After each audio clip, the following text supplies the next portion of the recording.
एक पीसफुल दिन में एक आदमी चिप्स का पैकेट उठाने की कोशिश कर रहा था जब एक छोटी सी लड़की उसे देख रही थी।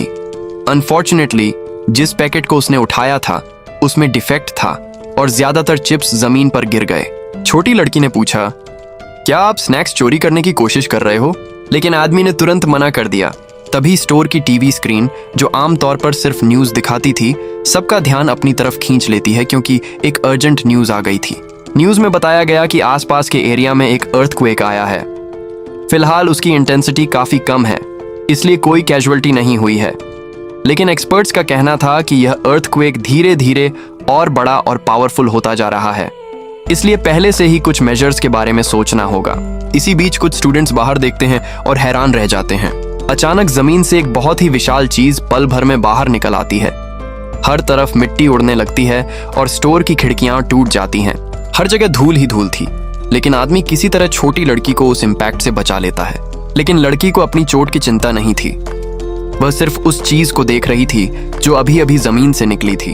इंग्लैंड में और जापान में ही नहीं, बल्कि दुनिया के हर देश के शहरों में एक बहुत ही मिस्टीरियस और अनएक्सप्लेन्ड जाइगेंटिक स्ट्रक्चर अचानक अपीयर हो गया। लोगों ने उसका नाम रखा टावर ऑफ नाइटमेयर्स। कुछ लोगों को एक इनविटेशन मिला था जिसमें उन्हें टावर वॉकर बनने और दुनिया को बचाने वाले हीरोज बनने का मौका दिया गया था। जिन्होंने इनविटेशन एक्सेप्ट किया वे सीधे टावर के बैटलफील्ड में पहुंच गए और उन्हें इंटरफेस सिस्टम का ब्लेसिंग मिला, जिसने उन्हें आइटम्स और पावरफुल स्किल्स हासिल करने की एबिलिटी दी, बिल्कुल किसी वीडियो गेम की तरह। लेकिन अपनी जर्नी के बहुत जल्दी ही उन्हें समझ आ गया कि यह कोई गेम नहीं था। जिन्होंने इनविटेशन एक्सेप्ट किया था वह काउंटलेस स्क्रीन्स को देख रहे थे जिनमें बाहर की दुनिया के सीन्स दिख रहे थे। तभी टावर बोलता है, बहुत जल्द तुम्हारी दुनिया में एक टावर इम्पैक्ट होने वाला है। बाहर कंस्ट्रक्शन वर्कर्स अपना काम कर रहे थे। तभी उन्होंने बहुत ऊपर एक इंसान जैसी चीज को देखा और उसे नीचे आने के लिए चिल्लाने लगे। किसी ने अथॉरिटीज को भी कॉल कर दिया, लेकिन वह कोई इंसान नहीं था, वह एक डीमन था और उसके पीछे उसके जैसे कई और डीमंस खड़े थे। यही था वह महाविनाश जहां मॉन्स्टर्स लगातार टावर से निकलकर अर्थ की सरफेस पर आने लगे। इस इवेंट का नाम रखा गया टावर इम्पैक्ट। सायरन्स बजने लगीं और लोग जान बचाकर भागने लगे, जबकि मिलिट्री उन क्रीचर्स को रोकने की पूरी कोशिश कर रही थी। लेकिन टैंक के शेल्स तक उन मॉन्स्टर्स पर कोई असर नहीं कर पाए और वह क्रीचर्स अपनी मर्जी से तबाही मचाते रहे। इस इवेंट के कारण दुनिया की 1/3 पॉपुलेशन खत्म हो गई। जिन्होंने टावर का इन्विटेशन एक्सेप्ट किया था उनके पास बस इतना ही ऑप्शन था कि वह स्क्रीन्स पर देखते रहें कि कैसे उनके साथी इंसानों का कत्ल हो रहा है।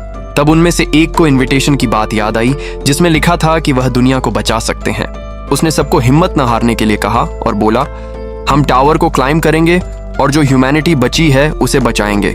सब लोग उसकी बात से सहमत हो गए और इस तरह टावर वॉकर्स अपनी स्पेशल एबिलिटीज और क्वालिफिकेशंस के साथ टावर को रेड करना शुरू कर देते हैं ताकि ह्यूमैनिटी की पूरी तबाही को रोका जा सके।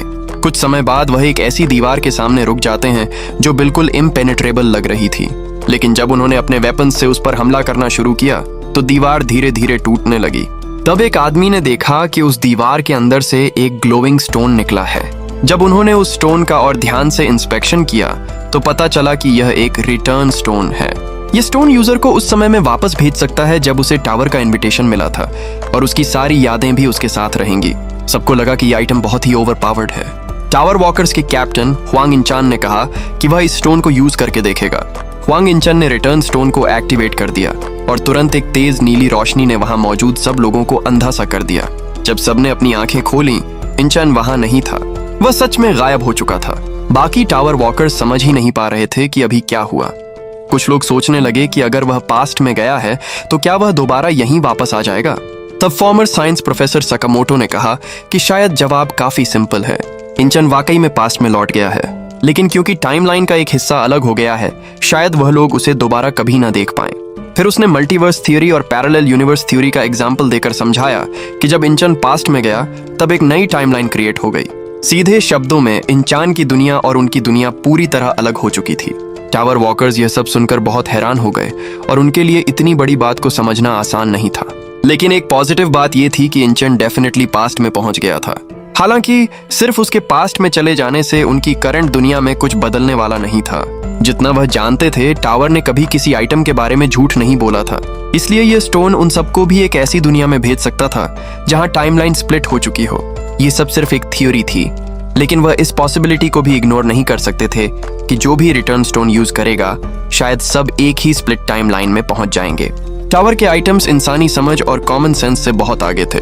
इसी दौरान बाहर की दुनिया में दूसरा टावर इम्पैक्ट शुरू हो गया। अब ह्यूमैनिटी के पूरी तरह खत्म होने से पहले टावर वॉकर्स को एक फैसला लेना था। क्या वह रिटर्न स्टोन्स का यूज करके पास्ट में लौट जाएंगे या फिर टावर में रुककर एक भयानक किस्मत का सामना करेंगे। एक खतरनाक और खूनी बैटल में ज्यादातर वॉकर्स मारे जाने लगे। जब उन्होंने देखा कि सिचुएशन बिल्कुल होपलेस हो चुकी है तो कुछ लोगों ने अपने रिटर्न स्टोन्स का इस्तेमाल करना शुरू कर दिया। एक एक करके सब गायब होने लगे और आखिर में उस पार्टी से सिर्फ एक आदमी बच गया। वह घुटनों के बल गिर गया और मान लिया कि आज उसकी मौत पक्की है। तभी एक आदमी जो दोनों हाथों में डैगर्स पकड़े हुए था आया और उसने उस विशाल मॉन्स्टर को पल भर में खत्म कर दिया। उसने बचे हुए आदमी से पूछा, क्या तुम ठीक हो? आदमी ने हाँ में सिर हिला दिया।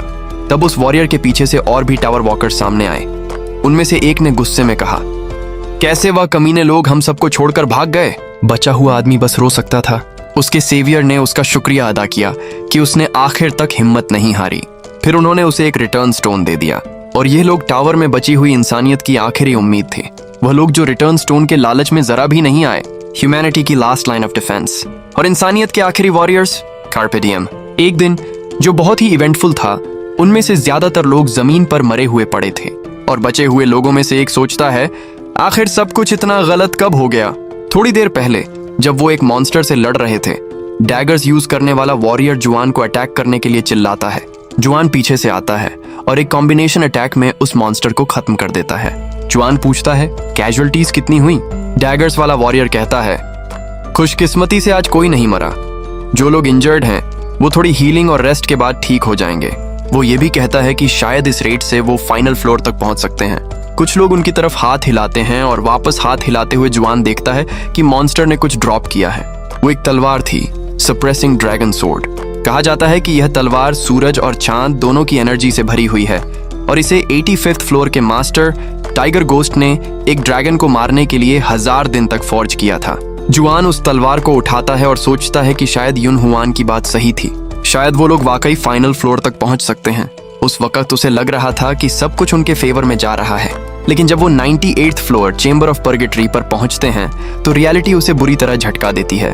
उसके ज्यादातर साथी या तो मर चुके थे या मरने वाले थे और अब सिर्फ वो अकेला बचा था। मॉन्स्टर उसे जोर से थप्पड़ मारकर दीवार से टकरा देता है। उसकी आंखें धुंधली होने लगती हैं और अंदर ही अंदर उसे समझ आ जाता है कि सब खत्म हो चुका है। जो कुछ भी उन्होंने साथ मिलकर किया और झेला, क्या उस सब का अंजाम बस इस श्रापित जगह में कुत्ते की तरह मरना था? तब मॉन्स्टर आग से भरा एक अटैक लेकर उसकी तरफ दौड़ता है, उसकी जिंदगी खत्म करने के लिए। लेकिन उसी वक्त युन हुआन पीछे से आता है और मॉन्स्टर पर कई जबरदस्त वार करता है। वो जुआन से चिल्लाकर कहता है, उठो और लड़ो, मैं इसे अकेला नहीं हरा सकता। लेकिन मॉन्स्टर बहुत ज्यादा तेज था। वो अपने सींग से युन हुआन को भेद देता है। ये ऐसी चोट थी जिसे ठीक नहीं किया जा सकता था। जुआन जोर से उसका नाम पुकारता है, लेकिन मॉन्स्टर मौका देखकर पहले से ही मौत के करीब युन हुआन को दीवार में दे मारता है। जुआन बस ये सब देख सकता था। फिर वो हिम्मत जुटाकर अपनी तलवार उठाता है और बहादुरी से मॉन्स्टर की तरफ दौड़ पड़ता है। अब जीत और हार के बीच बस एक पल का फासला था। आखिरकार हुआन उस बैटल में जीत जाता है। वह युन हुआन से कहता है, चलो हमें यहाँ से निकलना होगा। लेकिन युन हुआन की चोट बहुत गहरी थी। उसके हाथ में एक पहले से यूज किया हुआ रिटर्न स्टोन था। वह माफी मांगता है। हुआन को याद आता है कि यह वही आदमी था जो इस क्रूअल और अनफॉरगिविंग टावर में भी कभी अपनी मुस्कान नहीं खोता था। इसी वजह से सभी वॉकर्स ने उसे एक निकनेम दिया था, स्माइल नाइट। लेकिन आज पहली बार स्माइल नाइट की मुस्कान गायब थी। युन हुआन उससे कहता है, जाओ, इससे पहले कि मैं अपना फैसला बदल दूं। और इस तरह हुआन वहां से चला जाता है। लेकिन सच ये था कि युन हुआन के हाथ में जो रिटर्न स्टोन था वह बहुत पुराना और टूट फूट चुका था। उसकी पावर काफी पहले ही खत्म हो चुकी थी। सीढ़ियां चढ़ते हुए हुआन सोचता है कि जीवन उसके सोचने से भी ज्यादा मजबूत था। इसी वजह से उसे यकीन हो गया था कि इस नरक जैसी टावर के टॉप तक पहुंचना मुमकिन है। अपने आखिरी पलों में युन हुआन एक खिड़की के पास बैठ जाता है और कहता है, अगर वह है तो शायद इस दुनिया की उम्मीद अभी खत्म नहीं हुई। इन शब्दों के साथ ही स्माइल नाइट की जिंदगी खत्म हो जाती है। हुआन अगले फ्लोर के दरवाजे के सामने रुकता है और युन हुआन के बारे में सोचता है कि वह कितना अच्छा दोस्त था। लेकिन फिर वह हिम्मत और डिटर्मिनेशन इकट्ठा करता है और 99th फ्लोर की तरफ बढ़ता है। 99th फ्लोर किसी बर्फ से ढकी हुई दुनिया जैसा लग रहा था। वहां पहुंचते ही वह एक बीस्ट के काउंटलेस अटैक से बचने लगता है। बीस्ट उससे कहता है, गिव अप, तुम्हारे लिए यह सिचुएशन बिल्कुल होपलेस है। लेकिन हुआन हार मानने से इनकार कर देता है। मॉन्स्टर उसका मजाक उड़ाते हुए पूछता है, या फिर तुम मुझसे इतनी जल्दी खेलते खेलते थक गए हो? मॉन्स्टर फिर से अटैक करता है। बाद में हुआन उसके नीचे छिप जाता है, जिससे बीस्ट और गुस्सा हो जाता है। वह कहता है कि उसे यह हाइड एंड सीक का गेम बिल्कुल पसंद नहीं है। तब पता चलता है कि हुआन को 99th फ्लोर पर आए हुए पूरे 10 साल हो चुके हैं, और भले ही उसने 98th फ्लोर तक काउंटलेस होपलेस सिचुएशंस का सामना किया हो, लेकिन 99th फ्लोर का डेंजर उन सबसे कई गुना ज्यादा था। इस फ्लोर का बॉस था आइस ड्रैगन विल्कीस। आइस ड्रैगन विल्कीस का सांस एक भूली बिसरी जमीन से आया हुआ था, और उसकी आइसी ब्रेथ को रेजिस्ट करना बहुत मुश्किल था। अपनी कोल्ड रेजिस्टेंस को मैक्स करने के बाद भी हुआन सोचता है कि अगर उसने उन वॉकर्स के छोड़े हुए इक्विपमेंट नहीं उठाए होते जो टावर छोड़कर चले गए थे, तो वह बहुत पहले ही मर चुका होता। उसके पास थी सप्रेसिंग ड्रैगन सोर्ड, जो उसने 85th फ्लोर पर पाई थी, आइस डीमन आर्मर जो यूनहुन ने खुद उसे दी थी, और फ्लेम किंग्स ब्रेसलेट जो हान सियो की थी। आज भी उसे अफसोस है कि वह हान सियो को बचा नहीं पाया। उसकी मौत की याद आज भी उसका पीछा करती है। तभी एटोपोस का ब्लैक स्मिथ उसकी सोच तोड़ देता है और पूछता है, क्या तुम वाकई 99th फ्लोर को फिर से चैलेंज करने वाले हो? हुआन कहता है, हाँ, मुझे लगता है कि इस बार मैं उसे हरा सकता हूँ। ब्लैक स्मिथ को शक होता है। यह जगह एटोपोस विलेज थी, जो 50th फ्लोर के बॉस मॉन्स्ट्रस ड्रैगन अल्टिया मियानोस को हराने के बाद रिक्लेम की गई थी। यहाँ हर दिन इंजर्ड और डेड वॉकर्स आते थे, लेकिन लोगों ने कभी उम्मीद नहीं छोड़ी। प्रीस्ट्स ने इमरजेंसी रेस्क्यू यूनिट्स बनाई थीं, और ब्लैक स्मिथ्स ने ह्यूमैनिटी को बचाने के लिए लड़ने वाले वॉकर्स के लिए फ्री में इक्विपमेंट बनाया था। हुआन कहता है, लगता है एटोपोस में अब सिर्फ तुम ही एक ब्लैक स्मिथ बचे हो। ब्लैक स्मिथ हंसता है और कहता है, मुझे याद मत दिलाओ, वैसे भी तुम ही मेरे आखिरी कस्टमर हो। फिर वह बताता है कि लोअर फ्लोर से आने वाली सप्लाईज दिन ब दिन कम होती जा रही हैं। कुछ महीने पहले तक मिनरल्स आते थे, लेकिन अब उन्हें ढूंढना भी मुश्किल है। जुआन समझ जाता है कि यह नेचुरल है। टावर में अब मुश्किल से ही कोई इंसान जिंदा बचा है। उसे तो यह भी नहीं पता कि कौन सा साल चल रहा है। 10 से भी ज्यादा टावर इम्पैक्ट्स हो चुके हैं, और बहुत समय पहले ही नए लोगों का फर्स्ट फ्लोर पर आना बंद हो गया था। शायद अर्थ पर सारी ह्यूमैनिटी खत्म हो चुकी थी। बाद में ब्लैक स्मिथ उसे एक अजीब बात बताता है। जहां पहला रिटर्न स्टोन मिला था, वहां दीवार पर कुछ अजीब स्क्रिबल्स बने हुए थे। वह किसी इंसान ने नहीं बनाए लगते थे, लेकिन अगर किसी इंसान ने नहीं बनाए तो फिर किसने बनाए? हुआन कहता है कि उसे कुछ खास नहीं मिला। उसके बाद उसे पता चलता है कि 2 दिन पहले ग्रैंडमा हिलीन भी गायब हो गई। टावर में लोग बूढ़े नहीं होते, इसलिए अगर कोई गायब हो जाए तो सिर्फ 2 पॉसिबिलिटीज हैं। या तो उसने रिटर्न स्टोन यूज किया होगा, या फिर टावर से कूदकर अपनी जान दे दी होगी। कुछ समय बाद हुआन फिर से 99th फ्लोर पर पहुंचता है। विल्केस उसका मजाक उड़ाते हुए कहता है, तुम अभी तक इस हाइड एंड सीक से बोर नहीं हुए? फिर वह उसकी तारीफ करता है। टावर के बनने के बाद तुम पहले इंसान हो जो अकेले 99th फ्लोर तक पहुंच पाए हो। मैं तुम्हें एक इनक्रेडिबल ह्यूमन मानता हूँ। हुआन हल्की सी मुस्कान के साथ कहता है, कितनी फनी बात है, आखिर में मेरी तारीफ एक मॉन्स्टर कर रहा है, कोई इंसान नहीं। फिर वह कहता है, जब मैं तुम्हें मार दूंगा तो यह जगह कितनी खाली हो जाएगी। लेकिन विल्कीस जवाब देता है, यह कभी मुमकिन नहीं होगा। और फिर उनकी एक और भयानक लड़ाई शुरू हो जाती है। लड़ाई जारी रहती है जब तक जुआन बुरी तरह से जख्मी नहीं हो जाता। उसका बायां हाथ और बायां पैर लगभग बेकार हो चुका था। विल्केस पूछता है, तुम आखिर तक क्यों लड़ते रहते हो? अगर तुम ऐसे ही जिद करते रहे तो तुम्हारा फ्यूचर सिर्फ तन्हाई और खालीपन से भरा होगा। जुआन जवाब देता है, तुम जैसे क्रीचर के लिए तुम बहुत ज्यादा बोलते हो। यह कहकर वो अपनी बंदिशों को तोड़ देता है और दोबारा अटैक करने के लिए तैयार हो जाता है। विल्केस कहता है, तुम्हारी एक और सोर्ड थ्रस्ट से कुछ नहीं होगा, हार मान लो। मुझे सिर्फ स्किल से नहीं हराया जा सकता। सच ये था कि जुआन ने टावर को बाकी लोगों से काफी देर से ज्वाइन किया था। इसी वजह से वो सीक्रेट क्लासेस और रेयर स्किल्स पाने का मौका खो चुका था। इसलिए उसने बाकी सब स्किल्स छोड़कर सिर्फ एक चीज पर ध्यान दिया, थ्रस्ट। उसने बार बार अपनी तलवार से थ्रस्ट किया। लाखों नहीं करोड़ों मॉन्स्टर्स को उसने सिर्फ थ्रस्ट के दम पर मारा। कहा जाता है कि उसने 50 मिलियन से भी ज्यादा मॉन्स्टर्स को अपनी थ्रस्ट टेक्निक से खत्म किया। धीरे धीरे उसका थ्रस्ट बदलने लगा। वो पहले से तेज हो गया और ज्यादा प्रिसाइज हो गया, और पहले से कई गुना ज्यादा पावरफुल हो गया। आखिरकार उसका थ्रस्ट एक सिंपल अटैक नहीं रहा। उसकी ताकत किसी हिडन स्किल के बराबर या शायद उससे भी ज्यादा हो गई।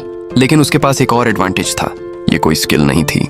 इसीलिए इसे यूज करने के लिए स्पिरिट पावर खर्च नहीं होती थी और वो कभी थकता नहीं था। लेकिन फिर भी विल्केस की आर्मर बहुत ज्यादा टफ थी। हंड्रेड्स ऑफ थ्रस्ट्स के बाद भी वो बस उसे थोड़ा सा स्क्रैच ही कर पाया। तब विल्केस एक बड़ा अटैक प्रिपेयर करता है। जुआन समझ जाता है कि अब डॉज करना मुमकिन नहीं है। उसी वक्त उसे एक रोशनी नजर आती है, वही रोशनी जो उसने 98th फ्लोर पर देखी थी। वो फैसला करता है कि इस बार वो अपनी सारी ताकत एक ही अटैक में लगा देगा। उसका अटैक जबरदस्त फोर्स के साथ लगता है। वेल्किस हैरान रह जाता है। जुआन वाकई उसे डैमेज पहुंचाने में कामयाब हो गया था, लेकिन जुआन सोचता है ये काफी नहीं है, इस अटैक से तो उसकी पूरी ठोड़ी उड़ जानी चाहिए थी। वेल्किस गुस्से में कहता है एक बार मुझे चोट पहुंचाने से खुद को ज्यादा मत समझो। वो आसमान में उड़ जाता है और कहता है इस बार मैं तुम्हें हमेशा के लिए खत्म कर दूंगा। फिर वो अपनी बीम अटैक से जुआन का पीछा करता है। जुआन समझ जाता है कि अगर वेल्काइस हवा में रहकर अटैक करता रहा तो उसके जीतने का कोई रियलिस्टिक चांस नहीं है। तब वेल्किस उसके पास उतरता है और कहता है तुम्हारी सिचुएशन बहुत दुखद है। अगर तुम्हारे जैसे और 10 इंसान होते तो शायद मुझे काफी पहले ही मार दिया गया होता। फिर वो एक अजीब बात कहता है अगर तुम्हारी रेस मेयर्स स्टोन के धोखे में ना आई होती तो तुम्हारी स्पीसीज की किस्मत बिल्कुल अलग होती। जुआन हैरान होकर पूछता है मेयर स्टोन वो क्या है? लेकिन वेल्किस जवाब देने से मना कर देता है और दोबारा अटैक करने लगता है। ये बैटल फिर भी खत्म नहीं होती। 5 साल और बीत जाते हैं और आखिरकार वेल्किस अपना आखिरी कदम लेता है। सिस्टम हुआन को काउंटलेस नोटिफिकेशंस के साथ कंग्रेचुलेट करता है, लेकिन इतने सारे पॉपअप्स देखकर हुआन इरिटेट हो जाता है। वह मरते हुए वेल्किस से पूछता है मेयर स्टोन क्या है? वेल्किस जवाब देता है तुम इस सवाल का जवाब पहले ही जानते हो और बहुत जल्द तुम सब कुछ समझ जाओगे। यह कहकर आइस ड्रैगन अपनी आखिरी सांस लेता है। उसके मरने के बाद वह एक आइटम ड्रॉप करता है, आइस ड्रैगन सोर्ड, जो उसकी आइसी ब्रेथ से इम्ब्यूड थी। हुआन उस तलवार को उठाता है और सोचता है कि यह देखने में तलवार जैसी भी नहीं लगती। तभी काले गू जैसी चीज से एक दरवाजा खुलता है। दरवाजे के ऊपर कुछ सिंबल्स चमकने लगते हैं और उनका मतलब था कंट्रोल रूम। हुआन दरवाजे के अंदर जाता है। दूसरी तरफ पहुंचकर वह काउंटलेस मॉनिटर्स देखता है। उन स्क्रीन्स पर पूरा टावर दिख रहा था। समनिंग ग्राउंड, अतोपस, सब कुछ। तभी उसके पीछे से एक आवाज आती है, मुझे हैरानी है कि तुम सीधे यहाँ आ गए। मैंने सोचा था तुम पहले विलेज जाओगे। हुआन तुरंत अटैक करने के लिए तैयार हो जाता है, लेकिन वह आवाज कहती है इतने नर्वस मत हो, मुझे एक इंपॉर्टेंट मैसेज ब्रॉडकास्ट करना भी भूल गया था। तभी सिस्टम का एक मैसेज हुआन के सामने पॉपअप होता है, Congratulations, you are the first person to clear the tutorial games in World 294. Your achievement has been recorded in the Akashic Records and can only be viewed by the monarchs of the Almighty Land. जुआन बाकी सब बातें ignore कर देता है। उसका ध्यान सिर्फ एक शब्द पर अटक जाता है, ट्यूटोरियल। उसकी पूरी दुनिया ही हिल जाती है। जो कुछ भी उसने झेला, जो लोग मर गए, जो दशकों तक उसने सफर किया, क्या वह सब सिर्फ एक ट्यूटोरियल था? तब एक अजीब क्रीचर उसके सामने आता है और कहता है मुझे पता है कि यह सब तुम्हारे लिए बहुत बड़ा झटका रहा होगा, लेकिन उम्मीद है कि तुम जल्दी ही इससे बाहर निकल जाओगे, वरना तुम अपनी ही इमोशंस में डूब जाओगे। वह ये कह ही रहा होता है कि उसे एहसास होता है कि शायद अब बहुत देर हो चुकी है।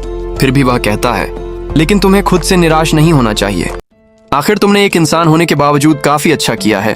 तभी अचानक उसकी नजर एक अजीब चीज पर पड़ती है। जो पानी अब तक जाहुआन की इमोशंस को दिखा रहा था, वह अचानक पूरी तरह साफ हो जाता है। वह क्रीचर हैरानी से कहता है तुम तो मेरी उम्मीद से भी जल्दी संभल गए। जाहुआन तुरंत पूछता है तुम हो कौन? वह क्रीचर मुस्कुराकर माफी मांगता है, माफ करना, तुमसे मिलकर मैं इतना एक्साइटेड हो गया था कि अपना इंट्रोडक्शन देना ही भूल गया, लेकिन फिर भी तुम अकेले ही 100th फ्लोर तक पहुंच गए, ऐसा पहले कभी नहीं हुआ। वह आगे कहता है मैं एक डीमन हूं, मेरा नाम बीस्ट्रेन है और मैं टावर ऑफ नाइटमेयर्स का करंट मास्टर हूं, जिसे तुमने अभी अभी क्लियर किया है। जाहुआन कुछ देर सोचने के बाद पूछता है अगर अब तक यह सब सिर्फ ट्यूटोरियल था तो इसका मतलब रियल गेम अभी शुरू भी नहीं हुआ है ना?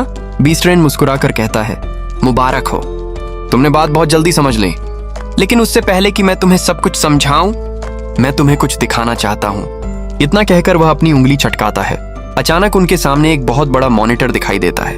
उस पर वही दिन चल रहा था जब जाहुआन पहली बार टावर में आया था। जाहुआन बड़ी बड़ी आंखों से उसे देखता रहता है। बीस्ट्रेन मुस्कुराकर कहता है देखो, तब तुम सब कितने फ्रेश लग रहे थे। इन सीन्स को देखे हुए मुझे भी काफी समय हो गया है। मॉनिटर पर वह पल दिखाई देता है जब यूनान ने उसे अपनी पार्टी से मिलवाया था। बीस्ट्रेन हल्की मुस्कान के साथ कहता है अब मेरा फेवरेट पार्ट आने वाला है। तुम लोगों ने कभी इमेजिन भी नहीं किया होगा कि आगे क्या होने वाला है।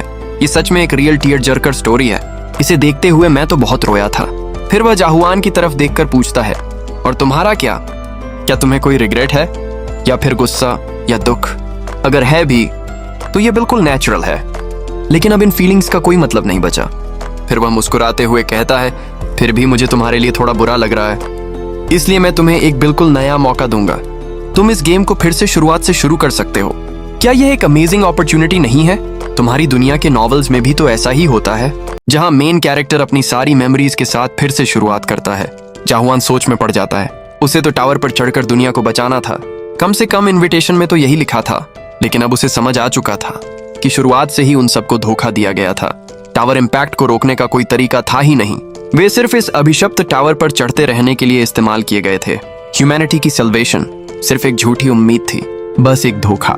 जाहुआन शांत आवाज में कहता है, तुम शायद ये बात पहले से जानते हो, लेकिन मैं कभी भी पास्ट में वापस नहीं जाऊंगा। ये सुनते ही बीस्ट ट्रेन जोर जोर से हंसने लगता है, इतना ज्यादा कि आखिर में सिर्फ उसका विशाल मुंह ही दिखाई देता है। वह हंसते हुए कहता है, क्या तुम सच में पास्ट की बात कर रहे हो? लगता है मुझे तुम्हारे लिए सब कुछ साफ करना पड़ेगा अब, ताकि उसे कोई कंफ्यूजन न हो। वह सब कुछ साफ कर देता है। टावर या ऑलमाइटी लैंड की कोई भी आइटम किसी इंसान को पास्ट में वापस नहीं भेज सकती। जाहुआन नोट करता है कि टावर में एक रिटर्न स्टोन था, लेकिन तभी उसे एक बात समझ आती है। रिटर्न स्टोन वही मेयर्स स्टोन है जिसके बारे में वेलकेसस बात कर रहा था, वही चीज जिसने उन सबको धोखा दिया था। बीस्ट ट्रेन कंफर्म करता है कि उसका असली नाम मेयर्स स्टोन ही है। ये किसी को पास्ट में नहीं भेजता, इसके बजाय यह लोगों को मेयर के बनाए हुए ड्रीम्स में फंसा देता है। वह कहता है कि जब तक वे 77th फ्लोर तक नहीं पहुंचे थे, उसने कभी इमेजिन भी नहीं किया था कि कोई रेस पास्ट में वापस जाने के लिए इतनी ऑब्सेस्ड हो सकती है। ह्यूमंस ही इकलौती रेस हैं जिनके अंदर ये ऑब्सेशन है। चू कंफर्म करता है कि बिल्कुल ऐसा ही है। बीस्ट ट्रेन उसे इतना कूल हेडेड होने के लिए कंग्रेचुलेट करता है, फिर कहता है कि अब असली गेम शुरू करने का टाइम आ गया है। ये पास्ट में जाना नहीं है, ये ज्यादा न्यू गेम प्लस जैसा है। उसे पूरा यकीन है कि वह सही डिसीजन लेगा, लेकिन जेवन बिना एक सेकंड सोचे तुरंत नो दबा देता है, जिससे बीस्ट ट्रेन काफी कंफ्यूज्ड हो जाता है। जाहुआन कहता है कि उसकी वजह से अब उसे टावर की असली सच्चाई पता चल गई है। तभी एक आइटम इंफॉर्मेशन विंडो खुलती है। उसमें लिखा होता है, The tower, also known as the stronghold of regrets, the second product of the creator of nightmares, Mara Malik. J1 कहता है कि वह पहले ही टावर के बनाए हुए मेयर के ड्रीम के अंदर आ चुका है। अगर ऐसा है तो वह मेयर का शिकार करेगा और अगले फ्लोर पर जाएगा। बीस्ट ट्रेन गहरी सांस लेते हुए कहता है कि नेक्स्ट फ्लोर नाम की कोई चीज एग्जिस्ट ही नहीं करती, लेकिन जाहुआन अब उसकी किसी भी बात पर भरोसा नहीं करता। बीस्ट ट्रेन कहता है कि शायद वह ऐसा इसलिए कर रहा है क्योंकि उसे लगता है कि अपनी मेमोरीज के साथ पास्ट में वापस जाने का रिवॉर्ड बहुत छोटा है। जैसे ही वह अपनी बात पूरी करता है, जाहुआन अपनी तलवार सीधी उसकी गर्दन में घोंप देता है। सिर्फ एक ही वार में बीस्ट ट्रेन का सिर उसके धड़ से अलग होकर जमीन पर गिर जाता है। बीस्ट ट्रेन थोड़ा इरिटेटेड होकर पूछता है, आखिर तुम्हें चाहिए क्या? कोई हिडन आइटम या कोई सीक्रेट स्किल? वह कहता है कि उसने इतना तो डिजर्व किया ही है, उसे जो चाहिए होगा वह दे देगा। लेकिन जाहुआन कहता है कि उसे इनमें से कुछ भी नहीं चाहिए। अपना सिर दोबारा रिजनरेट करते हुए बीस्ट ट्रेन पूछता है, क्या तुम वाकई अपनी ओरिजिनल वर्ल्ड में वापस नहीं जाना चाहते?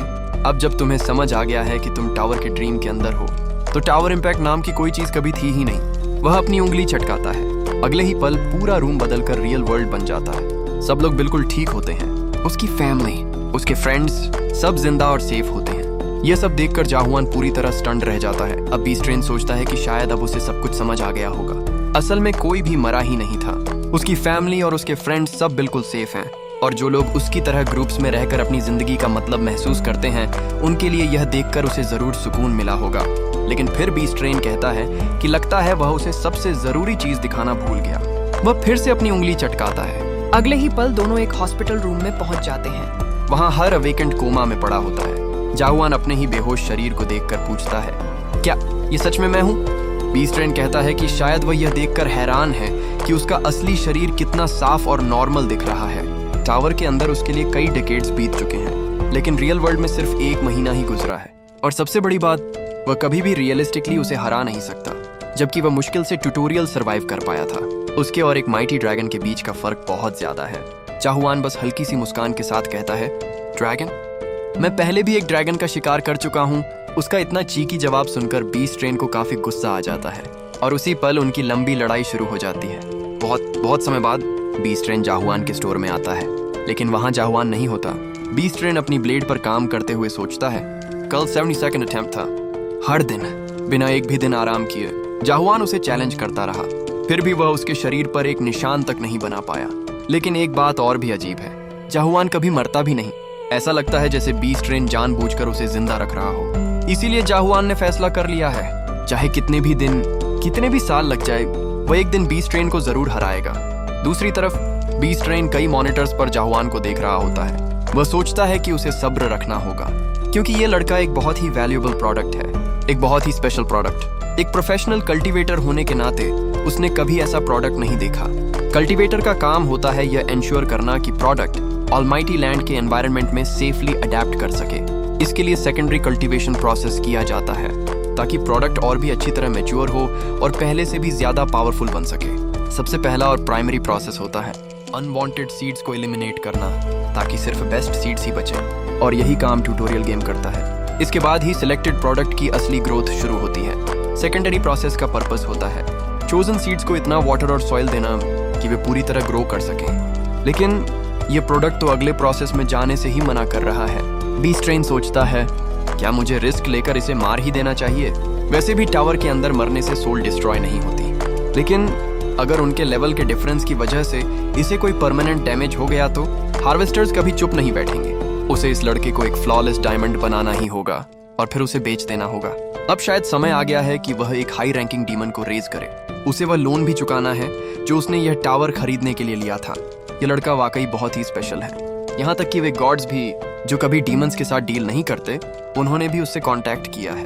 अपनी अगली लड़ाई के दौरान बी स्ट्रेन उससे ईमानदारी से पूछता है, तुम सच में चाहते क्या हो? क्या तुम इस छोटे से गेम से थक नहीं गए?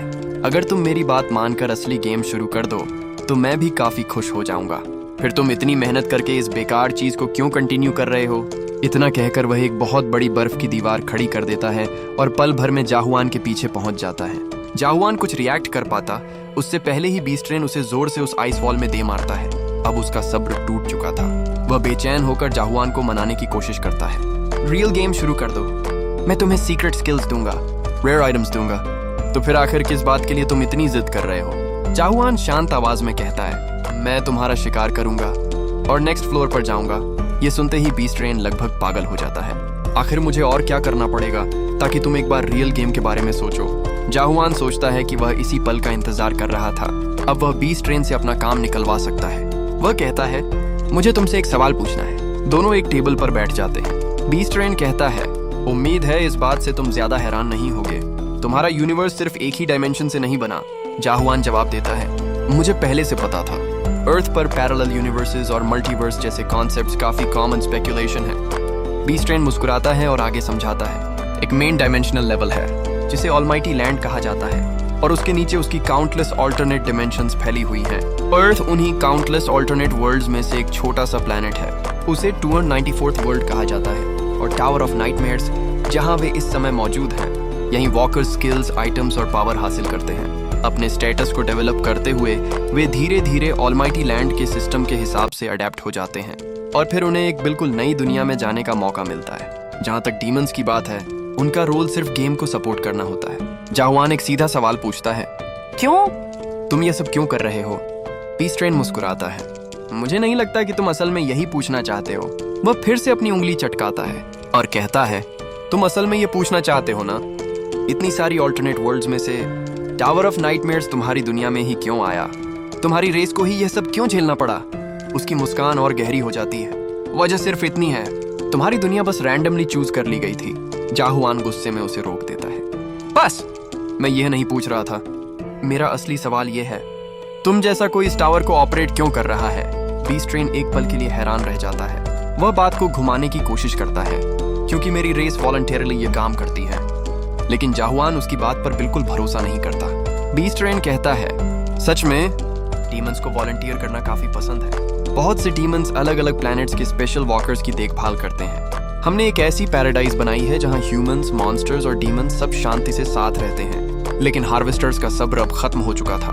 अब वे डिमांड कर रहे थे कि बी स्ट्रेन इस मामले को जल्दी खत्म करे। बी स्ट्रेन एक आखिरी बार जाहुआन को मनाने की कोशिश करता है, लेकिन जाहुआन उसकी एक भी बात पर यकीन नहीं करता और ऐसा लगता है जैसे जाहुआन हार्वेस्टर्स के वर्ड्स भी पढ़ सकता हो।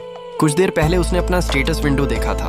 उसकी सारी स्टैट्स मैक्सिमम तक पहुंच चुकी थी। फिर भी चाहे वह कितनी भी कोशिश कर ले, वह बी स्ट्रेन को हरा ही नहीं पा रहा था। क्या इस वर्ल्ड सिस्टम में इंसान वाकई इतना बेकार और कमजोर बना दिया जा सकता है? तभी उसे अपनी चेस्ट के अंदर कुछ महसूस होता है। जब वह आगे देखता है तो उसे बर्फ के अंदर से एक चमकती हुई रोशनी दिखाई देती है। वह अपना हाथ आगे बढ़ाता है और उसे छू लेता है। वे कभी बारीक पार्टिकल्स की तरह दिखाई देते थे और कभी रफ शुगर क्यूब्स की तरह। हर बार जब वे बदलते तो उनका रूप पूरी तरह अलग होता। ये पार्टिकल्स असल में एसेंस ऑफ द वर्ल्ड थे, और चाहे उनका कोई भी रूप हो, जाहुआन लगभग इंस्टिंक्टिवली समझ जाता था कि वे क्या हैं। शायद इसी वजह से वह मॉनर्क्स के मैसेजेस पढ़ पा रहा था। वह बीस्ट ट्रेन से उनके बारे में पूछता है। बीस्ट ट्रेन खुश हो जाता है कि आखिर उसने किसी चीज में इंटरेस्ट दिखाया। वह बताता है, मोनार्क्स वे होते हैं जो ऑलमाइटी लैंड पर रूल करते हैं, और आमतौर पर जो लोग गेम क्लियर करके उनकी दुनिया में पहुंचते हैं उन्हें उनके ग्रुप्स ज्वाइन करने का इनविटेशन मिलता है। जाहुआन पूछता है, अगर मैं उनके साथ ज्वाइन करूं तो? बीस्ट ट्रेन समझाता है, ये इस बात पर डिपेंड करता है कि तुम किस मोनार्क को चूज करते हो। उसी के हिसाब से तुम्हारा फ्यूचर पूरी तरह बदल सकता है। अगर तुम मेरी एडवाइस मान लो और मेरी बात फॉलो करो तो मैं माइटी बीस्ट ट्रेन एक डीमन की ऑनर की कसम खाकर कहता हूँ, मैं अपनी पूरी ताकत लगा दूंगा ताकि तुम किसी ग्रेट मोनार्क के अंडर जा सको। लेकिन ये तभी होगा जब तुम मेन गेम में पार्टिसिपेट करने के लिए तैयार हो। जाहुआन हल्का सा मुस्कुराकर कहता है, तुम बिल्कुल इंश्योरेंस बेचने वाले सेल्समैन जैसे लग रहे हो। हाँ ठीक है, मैं तुम्हारी बात मानूंगा। बीस्ट ट्रेन को यकीन हो जाता है कि अब सब ठीक हो गया। बिल्कुल 10 दिन बाद वह इस जगह से बाहर निकल जाएगा।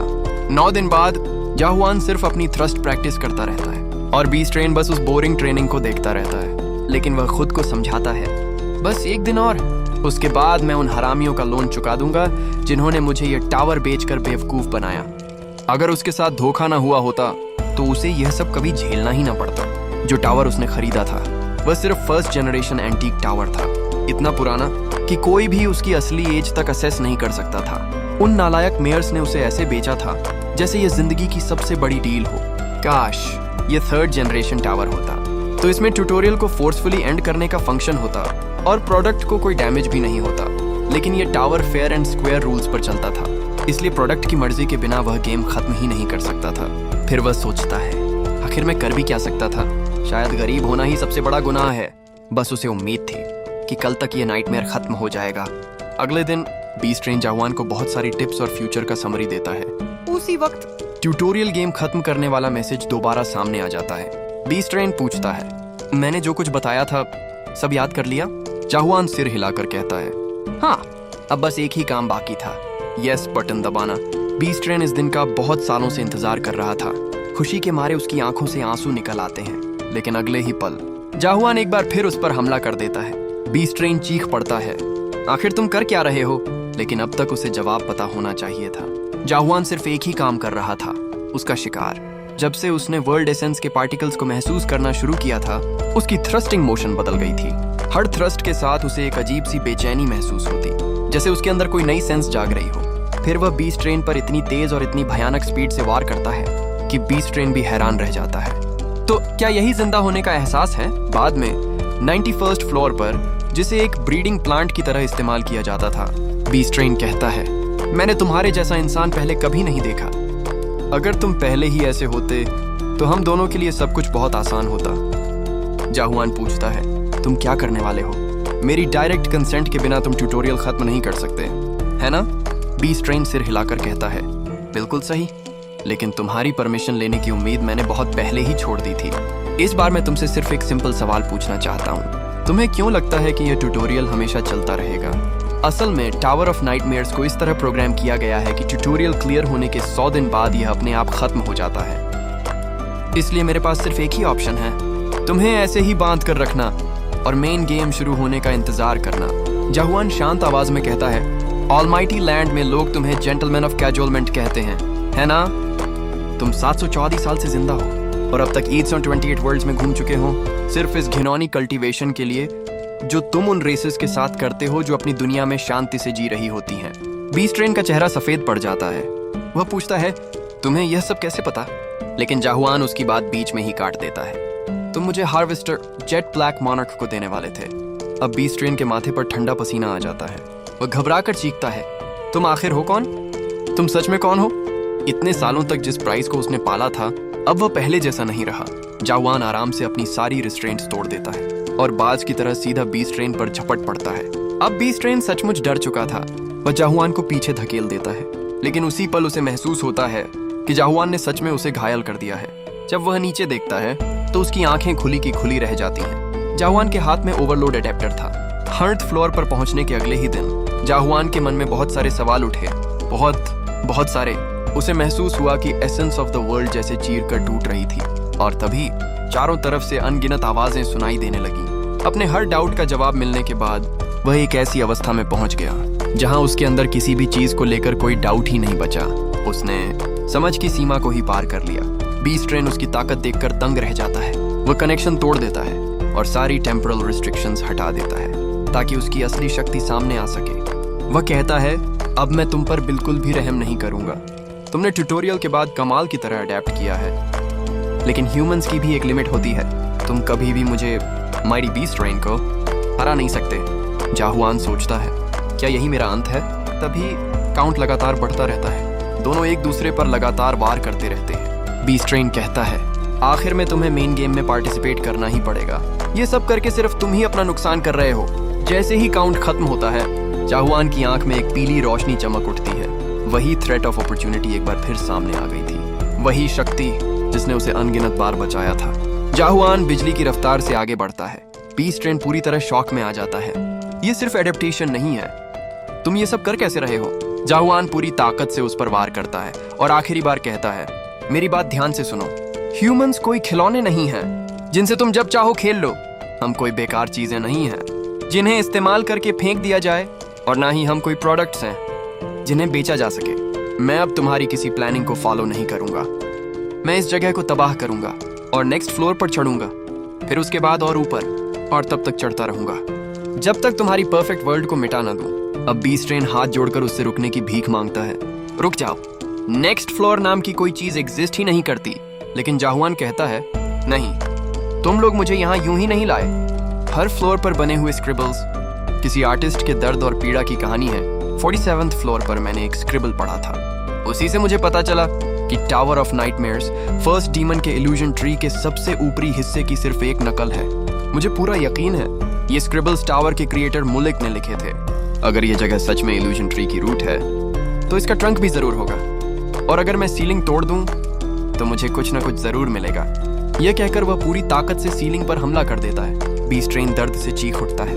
उसका टावर टुकड़े टुकड़े होकर बिखरने लगता है। सिस्टम सब कुछ वापस सही रास्ते पर लाने की कोशिश करता है, लेकिन इस बार वो कुछ भी नहीं कर पाता। आखिर में अनाउंसमेंट होती है। मेन गेम क्लियर नहीं हुआ, लेकिन ट्यूटोरियल गेम समाप्त हो चुका है। अगले ही पल जाहुआन को एक घने जंगल जैसी दुनिया में टेलीपोर्ट कर दिया जाता है। वह धीरे से कहता है, इतने सालों बाद आखिर मुझे यह जगह मिल ही गई। तभी अजीब कुत्ते जैसे दरिंदे उसे चारों तरफ से घेर लेते हैं। सब उसके मांस को नोचने के लिए तैयार थे। उनमें से एक अचानक उस पर झपटता है, लेकिन जाहुआन सिर्फ एक हल्का सा थ्रस्ट करता है और वह बीस्ट उसी पल मरकर जमीन पर गिर जाता है। एकदम उसी वक्त छोटे मॉन्स्टर्स जैसे दिखने वाला एक जायंट बीस्ट सामने आ जाता है। जाहुआन सोचता है कि इस मॉन्स्टर के लिए सिर्फ हल्का सा थ्रस्ट काफी नहीं होगा, लेकिन बिना किसी स्पेशल स्किल के वह एक नॉर्मल थ्रस्ट करता है और बीस्ट एक ही अटैक में मर जाता है। उसके बाद वह उस बीस्ट के हॉर्न्स निकालता है और नोटिस करता है कि इस जगह के मॉन्स्टर्स काफी वीक हैं। तभी उसे कुछ आवाजें सुनाई देती हैं। जब वह उधर देखता है तो कुछ हरे रंग के क्रीचर्स उसकी तरफ गुस्से से देख रहे होते हैं, क्योंकि उसने उनके हॉर्न्स छू लिए थे। जाहुआन अपनी क्वेश्चनेबिलिटी से उनकी बात समझने की कोशिश करता है, लेकिन फिर भी वह उनकी लैंग्वेज पूरी तरह समझ नहीं पाता। इसलिए वह हॉर्न्स की तरफ इशारा करके कहता है, अगर तुम्हें यह चाहिए तो डील करते हैं, बदले में मुझे सिर्फ कुछ इन्फॉर्मेशन चाहिए। लेकिन वे क्रीचर्स बिल्कुल फ्रेंडली नहीं होते। उनमें से एक बार बार उस पर अटैक करता है। ये देखकर जाहुआन इरिटेट हो जाता है और सिर्फ कुछ ही मिनट्स में सबको खत्म कर देता है। हाँ, एक क्रीचर को वह जिंदा छोड़ देता है, क्योंकि उसे उससे कुछ सवाल पूछने होते हैं। सबसे पहला सवाल होता है, हम अभी किस जगह पर हैं? लेकिन वह क्रीचर जवाब देने से मना कर देता है। जाहुआन उसकी एंटेनास पकड़कर खींचता है और कहता है, ऐसी लैंग्वेज में बोलो जिसे मैं समझ सकूं। लेकिन वह क्रीचर सिर्फ इतना कहता है, तुम मर जाओगे, और तुरंत अपनी ही जुबान काटकर सुसाइड कर लेता है। जाहुआन को लगा था कि ये क्रीचर्स वीक हैं, लेकिन उनकी विल पावर काफी स्ट्रांग निकली। उसके बाद वह डेड बॉडीज को लूट करके यूजफुल आइटम्स ढूंढने लगता है। उसे एक छोटा सा डायमेंशनल पाउच मिलता है जिसमें लगभग 2 क्यूबिक मीटर्स का स्टोरेज था। यह बिल्कुल इन्वेंट्री की तरह काम करता था। टावर से बाहर आने के बाद वह सिस्टम के इंटरफेस का इस्तेमाल नहीं कर पा रहा था, इसलिए यह पाउच उसके लिए काफी यूजफुल साबित होता है। उसे लगा था कि दूसरी डिमेंशंस में भी सिस्टम का इंटरफेस काम करेगा, लेकिन लगता है बीस्ट ट्रेन ने एक बार फिर उसके साथ स्कैम कर दिया। अच्छी बात यह थी कि वह अब भी अपनी क्वेश्चनेबिलिटी से आइटम्स की इंफॉर्मेशन देख सकता था। जब वह एक चमकदार स्टोन को एनालाइज करता है तो पता चलता है कि उसका नाम स्पिरिट स्टोन है और उसे स्पिरिट एनर्जी बढ़ाई जा सकती है। अलग अलग कलर्स के स्पिरिट स्टोन्स देखकर वह सोचता है कि शायद ये सब उन्हीं ग्रीन क्रीचर्स ने बनाए होंगे और क्योंकि वे काफी वैल्यूएबल लग रहे थे वह उन्हें छोड़ना नहीं चाहता था। लेकिन प्रॉब्लम ये थी इतना सारा सामान कैरी कैसे करे। तभी उसकी सोर्ड अचानक कांपने लगती है, मतलब उसकी सोर्ड को भूख लग चुकी थी। जैसे ही वह सोर्ड बाहर निकालता है वह एक बड़े मॉन्स्टर के जॉज में बदल जाती है और आसपास का लगभग सारा लूट निकल जाती है। सब कुछ खत्म होने के बाद सिर्फ एक चीज बचती है, एक मैप। उस मैप पर एक जगह का नाम लिखा था, केओस। यही वह जगह थी जिसके बारे में बीस्ट ट्रेन ने उसे कभी कुछ नहीं बताया था।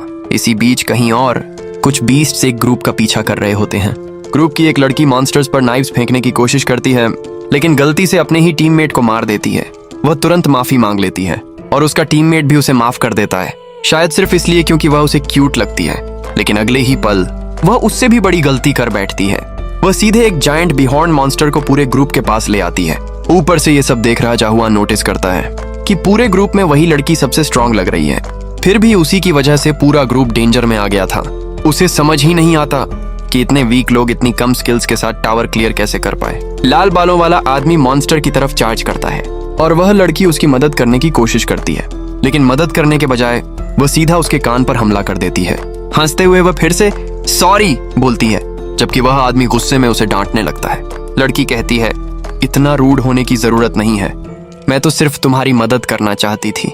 लेकिन उनकी बहस खत्म होने से पहले ही बिहॉर्न उस आदमी को निगलने के लिए झपट पड़ता है। उसी समय आसमान से जाहुआन सीधे मॉन्स्टर के ऊपर उतरता है और सिर्फ एक ही अटैक में उसका काम तमाम कर देता है। धूल बैठने के बाद सबके सामने जाहुआन और उसकी तलवार दिखाई देते हैं। ग्रुप के सभी लोग उसकी ताकत देखकर शॉक में पड़ जाते हैं। कुछ देर बात करने के बाद जाहुआन उन्हें बिहॉर्न की डेड बॉडी दे देता है। ये देखकर वह लड़की हैरान रह जाती है। जब जाहुआन पूछता है क्या ये हॉर्न इतना इंपॉर्टेंट है, तो ग्रुप बताता है एक बिहॉर्न को मारने के लिए आमतौर पर कम से कम 10 लोगों की जरूरत पड़ती है। जाहुआन तुरंत समझ जाता है कि किसी बीस्ट के जितने ज्यादा हॉर्न्स होंगे वह उतना ही पावरफुल होगा। लड़की उसके पास आकर पूछती है, तुम हो कौन? केओस में ऐसा कोई अडेप्टर नहीं है जो एक ही अटैक में बिहॉर्न को मार सके। जवाब में जाहुआन उल्टा पूछता है, केओस क्या है? यह सुनकर लड़की पूरी तरह सरप्राइज हो जाती है। रास्ते में ग्रुप का लीडर जाहुआन से पूछता है, क्या तुम सच में सिर्फ यहाँ से गुजर रहे हो? जाहुआन हाँ में जवाब देता है। लीडर को हैरानी होती है कि वह उनकी लैंग्वेज भी बोल सकता है, क्योंकि लैंग्वेज बैरियर को पार कर पाना बहुत रेयर माना जाता है। वह दोबारा पूछता है, क्या तुम सच में बिहॉर्न की बॉडी हमें दे रहे हो? जाहुआन बिना किसी हेजिटेशन के हाँ कह देता है। लड़की मन ही मन सोचती है कि एक साधारण ट्रैवलर होकर भी उसके पास इतनी खतरनाक ताकत कैसे हो सकती है। वह उस पर डिटेल्ड इंक्वायरी स्किल इस्तेमाल करती है, लेकिन स्किल पूरी तरह फेल हो जाती है। उसे सिर्फ इतना पता चलता है कि उसकी स्पिरिट कैपेसिटी एक नॉन अडेप्टर के बराबर है। अब उसके मन में सिर्फ एक ही सवाल बचता है, यह आदमी आखिर है कौन? वह धीरे से जाहुआन के पास आती है और कहती है, मुझे तुमसे एक सवाल पूछना है। केओस में बहुत कम अडेप्टर्स हैं जो एक ही अटैक में बिहॉर्न को मार सकते हैं, तो तुम आखिर हो कौन और कहां से आए हो? लेकिन जाहुआन फिर वही सवाल पूछता है, केओस क्या है? लड़की को लगता है कि वह उसका मजाक उड़ा रहा है, लेकिन जब वह उसके चेहरे पर गंभीर एक्सप्रेशन देखती है तो उसे शक होने लगता है कि शायद वह सच में कुछ नहीं जानता। जाहुआन कुछ देर चुप रहता है, फिर धीरे से कहता है, मैं कौन हूँ? इसका जवाब देना मेरे लिए मुश्किल है। उसे याद आता है कि टावर में प्रवेश करते ही अर्थ की उसकी पुरानी जिंदगी और उसके सारे रिश्ते बेमानी हो गए थे। टावर के अंदर उसने नए दोस्त बनाए, नई यादें बनाई, लेकिन ट्यूटोरियल खत्म होते ही वह सब उससे अलग हो गए और रिवॉर्ड की वजह से सिर्फ उसी की मेमोरीज बची थीं। अर्थ पर लौटे उसके दोस्तों को शायद उसकी याद भी ना हो, इसलिए वह सिर्फ इतना कहता है, मुझे कुछ भी याद नहीं। पहले तो लड़की थोड़ी सिंपैथी दिखाती है, लेकिन अगले ही पल कहती है, मुझे तुम्हारी एमनीशिया वाली बात पर बिल्कुल भरोसा नहीं है। जाहुआन हैरान होकर कहता है, मैंने कब कहा कि मुझे एमनीशिया है? लड़की मजाक में पूछती है, कहीं तुम माइटी ऑफ द अबिस तो नहीं हो? जाहुआन ने यह नाम पहली बार सुना था। वह बस उससे कहता है, इतने सवाल पूछना बंद करो। उसी समय वह अपनी सोर्ड बाहर निकालता है। तलवार देखते ही लड़की की आंखें फैल जाती हैं। तो यही उसकी असली ताकत है। स्पिरिट वेपन्स बेहद रेयर आर्टिफैक्ट्स होते हैं जो सिर्फ एबिस से मिलते हैं। बाकी पार्टी मेंबर्स भी उस सोर्ड को देखकर लालच से भर जाते हैं। लड़की को गुस्सा आता है क्योंकि जाहुआन की एंट्री ने उसका पूरा प्लान बिगाड़ दिया था। लेकिन तभी उसके दिमाग में एक नया आइडिया आता है। वह अपना नाम मिनो बताती है और कहती है, अगर तुम मेरी बात सुनोगे तो मैं तुम्हारी आइडेंटिटी के बारे में और सवाल नहीं पूछूंगी। बाद में मीनो उसे केओस के बारे में बेसिक इन्फॉर्मेशन देती है। साथ ही बताती है कि जिस पार्टी के साथ वह चल रहा है वह असल में रेड फॉक्स क्लैन के खतरनाक लोग हैं। मीनो का प्रपोजल बहुत सीधा था, उन सबको मार दो। जाहुआन फिलहाल उसकी बात पर पूरा भरोसा नहीं करता, लेकिन अलर्ट जरूर हो जाता है क्योंकि मीनो कहती है, बहुत जल्द ये लोग तुम पर हमला करने वाले हैं। रात होते ही पार्टी का लीडर कैंप लगाने का फैसला करता है। अंधेरे में चलना बहुत डेंजरस था क्योंकि और भी हॉर्न्ड मॉन्स्टर्स सामने आ सकते थे। कैंप के दौरान जाहवान अपनी कॉम्प्रिहेंशन स्किल का सेकंड स्टेज इस्तेमाल करता है और चुपके से उनकी सारी बातें सुन लेता है। उसे पता चलता है कि पूरा ग्रुप उसके खिलाफ प्लानिंग कर रहा है। उन्हें लगता है कि जाहवान सिर्फ एक नॉन अडेप्टर है और उसकी सारी ताकत सिर्फ उसकी स्पिरिट वेपन की वजह से है। जाहवान मन ही मन मुस्कुराता है। अगर उन्हें पता चल जाए कि यह सोर्ड उसे इल्यूजन ट्री की रूट से मिली थी तो शायद उनके होश उड़ जाए। बीस्ट ट्रेन की बातें याद करते हुए जाहवान समझ जाता है कि यह जगह ऑलमाइटी लैंड नहीं है। कुछ देर बाद पार्टी फिर से चलना शुरू करती है। तभी मीनो उसके पास आकर धीरे से कहती है, तैयार हो जाओ और अपनी स्पिरिट वेपन रेडी रखना। काइवान कहता है कि वह रहस्यमयी हथियार अभी उसके पास नहीं है क्योंकि उसने उसे रात की ड्यूटी पर जाने वाले एक आदमी को उधार दे दिया था। यह सुनकर मीनो को उसकी बेवकूफी की कोई हद नहीं लगती। तभी दुश्मनों का पूरा दल उन्हें चारों तरफ से घेर लेता है। उनका लीडर हंसते हुए कहता है कि वह सच में बहुत बड़ा मूर्ख है, लेकिन अगर वह हथियार उसके पास भी होता तब भी वह ताकतवर रेड फॉक्स कबीले के सामने बेकार साबित होता। मीनो ठंडे स्वर में पूछती है कि क्या वे आज सामान्य से ज्यादा खून बहता देखना चाहते हैं। वहीं हुआन मुस्कुराता है क्योंकि अब उसे आखिरकार उसकी असली ताकत देखने का मौका मिलने वाला था। दुश्मन एक साथ हमला कर देते हैं, लेकिन मीनो बिजली जैसी रफ्तार से 2 चाकू फेंकती है जो सीधे 2 लोगों के सिर में जाकर धंस जाते हैं। फिर वह एक दुश्मन को लात मारती है, दूसरा चाकू उठाकर अगले आदमी के सिर में घोंप देती है और बड़ी आसानी से जमीन पर उतरती है। वह मुस्कुराकर कहती है कि चाकू कुछ ज्यादा ही जोर से फेंक दिए क्योंकि वह इस समय बहुत गुस्से में है, लेकिन अब से वे सभी उसी दर्द का स्वाद चखेंगे जो उन्होंने दूसरों को दिया है। दुश्मनों का लीडर कहता है कि उसे तभी शक हो गया था जब वह बार बार जानबूझकर राक्षसों को उनकी तरफ खींच रही थी। आखिर उसकी उम्मीद सही निकली। वह कुख्यात विच ऑफ मैस्कर ही है। लेकिन सवाल यह है कि डार्क फॉरेस्ट क्लान को उनके पीछे किसने लगाया। मीनो कहती है कि इससे कोई फर्क नहीं पड़ता। ऐसे अनगिनत लोग हैं जो चाहते हैं कि वे सब अराजकता में सड़कर मर जाएं, क्योंकि वे जन्मजात हत्यारे हैं। लीडर अचानक स्पिरिट वेपन निकालकर उसकी तरफ दौड़ पड़ता है। वह कहता है कि शायद उसने यह मिशन व्यक्तिगत दुश्मनी की वजह से लिया है, लेकिन अगर ऐसा है तो आज रात उसकी मौत तय है। मीनो उसका मजाक उड़ाते हुए कहती है कि स्पिरिट वेपन का सहारा लेना कायरता है, मगर वह जवाब देता है कि सुरक्षा का इंतजाम रखना कभी गलत नहीं होता। मीनो चारों ओर अपनी नजर दौड़ाती है और महसूस करती है कि आसपास कम से कम 40 से भी ज्यादा स्टेज 1 अडेप्टर छिपे हुए हैं। अब उसे समझ आता है कि उसे इतनी सारी मौजूदगियों का एहसास क्यों हो रहा था। लीडर कहता है कि सामने सिर्फ मशहूर विच ऑफ मैस्कर ही नहीं, बल्कि वही आदमी भी है जिसने एक ही वार में भॉर्न को मार गिराया था। इसलिए इतनी तैयारी करना बिल्कुल स्वाभाविक है। लेकिन अगर उसे पता होता कि स्पिरिट तलवार इतनी आसानी से मिल जाएगी तो वह अपने मास्टर को यहाँ कभी नहीं बुलाता। मीनो ये सुनकर चौंक जाती है कि खुद ब्लैक फॉक्स यहाँ आया है। इसका मतलब आजकल उसके पास काफी खाली समय है। रेड फॉक्स कबीले का मुखिया क्लैंट ब्लैक फॉक्स, जो एक स्टेज 3 अडेप्टर है, आगे बढ़कर कहता है कि उसे गर्व होना चाहिए क्योंकि सिर्फ उसे मारने के लिए रेड फॉक्स कबीले की आधी ताकत यहाँ इकट्ठी की गई है। मीनो शांत स्वर में जवाब देती है कि सचमुच यह उसके लिए सम्मान की बात है, लेकिन अगर वह पहले से इतना खाली था तो थोड़ा और इंतजार भी कर सकता था। अपने मन में वह सोचती है कि अगर यह लड़ाई सिर्फ आमने सामने होती तो शायद उसके जीतने का मौका था। वह जवान की तरफ मुड़कर कहती है कि वह उसे बचा नहीं पाएगी, इसलिए उसे तुरंत रिटर्न स्टोन का इस्तेमाल करके भाग जाना चाहिए। जवान पूछता है कि यह क्या है। मीनो समझाती है कि यह पत्थर किसी को समय में पीछे नहीं भेजता, बल्कि सीधे सबसे नजदीकी किले में पहुंचा देता है। उसके पास अभी सिर्फ एक ही है, इसलिए वह उसे लेकर तुरंत निकल जाए। जवान सोचता है कि काश युनह्वान के पास भी वही पत्थर होता, उस बेकार वाले पत्थर की जगह। फिर वह अचानक पूछता है, अगर सच में अतीत में लौटने का कोई तरीका होता तो क्या तुम वापस जाती? मीनो हल्की मुस्कान के साथ कहती है कि यह सवाल पूछने का समय बिल्कुल सही नहीं है, लेकिन उसका जवाब फिर भी नहीं है।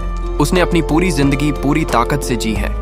अगर आज उसकी मौत लिखी है तो वह उसे स्वीकार करेगी, लेकिन किसी भी कीमत पर वह अतीत में वापस नहीं लौटेगी। तभी जवान उसके कंधे पर हाथ रखकर कहता है, तुम आज नहीं मरोगी। मीनो एक पल के लिए उसकी बात सुनकर कंफ्यूज हो जाती है। बस उसी एक पल का फायदा उठाकर जाहुआन आगे बढ़ता है और एक ही स्ट्राइक में कई दुश्मनों को गिरा देता है। यह देखकर क्लांट तुरंत फायर किंग्स 14 स्ट्राइक्स इस्तेमाल करता है। जिससे उसके सारे सबऑर्डिनेट्स और भी पावरफुल हो जाते हैं। लेकिन जाहुआन बिना डरे अपनी वॉइड टेक्निक एक्टिवेट कर देता है। एक ही स्लैश में वह उनके सारे अटैक्स को काटते हुए सीधा क्लैंट तक पहुंच जाता है। क्लैंट पूरी ताकत से अटैक रोकने की कोशिश करता है, लेकिन उसकी डिफेंस टूट जाती है। अगले ही पल उसके सीने में एक बड़ा सा होल बन जाता है। अपने मास्टर को गिरता देखकर बाकी सब डर जाते हैं। उनका लीडर कांपते हुए अपनी स्पिरिट वेपन जाहुआन के सामने रख देता है। जाहुआन वही वेपन उठाकर बचे हुए सभी एनिमीज को खत्म कर देता है। मीनो पूरी तरह शॉक्ड रह जाती है। अब तक वह जाहुआन को सिर्फ एक डम, क्लमजी और स्लो इंसान समझ रही थी, लेकिन वह पूरी तरह गलत थी। जाहुआन बेहद पावरफुल था। वह उसके पास आकर फिर पूछती है, तुम आखिर हो कौन? जाहुआन मन ही मन सोचता है, क्या इसे फिर से सब कुछ भूल गया या फिर इसे ही अमनीसिया है? मीनो उसे घूरते हुए कहती है, तुम कितने नैरो माइंडेड हो। फिर वह अपना रिटर्न स्टोन वापस मांगती है। जाहुआन कैजुअली कहता है, वो खो गया। ये सुनते ही मीनो गुस्से से फट पड़ती है। तुम्हें पता भी है रिटर्न स्टोन कितना महंगा होता है? बाद में दोनों कैंप फायर के पास बैठते हैं। जाहुआन सोचता है कि इतनी बड़ी लड़ाई के बाद भी ये पल कितना पीसफुल लग रहा है। दूसरी तरफ मीनो अभी भी अपना रिटर्न स्टोन ढूंढ रही होती है और सोचती है कि उसने उस बेवकूफ इंसान को वह स्टोन दिया ही क्यों। जाहुआन धीरे से कहता है, मुझे लगता है तुम शुरू से जानती थी कि मैं क्या हूँ, एक ह्यूमन।